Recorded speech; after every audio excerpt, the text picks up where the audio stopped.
ho arahintsika kosa hoe nanahoana ireo olona izay nizotra nakany Antsirabe izay tao anatin'ity farany herinandro ity ihany. Eny amin'ny tobin'ny fiantsonan'ny fiara moa no resahana manokana eto.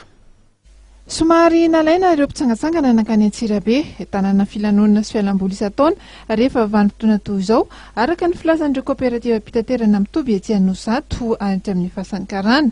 Raha toa ka fiaratra amin'ny 20 isan'andro tokoa no manainga ao any Antsirabe, dia niisatra izany tamin'ity vanim-potoana ity. Tsisy mihitsy zany tena azo atao. Na mety olana, mety tsy manambola manahoana fomba fanendrehanareo an'ilay rythme nefa amin'ilay famegnona taxi bisotra zany. Tena tsisy fanendrehana an'ilay fa karaha mandeha manila manahoana moa le manila. Izy tsisy dia mety andray rehefa miverina rehefa mety misy.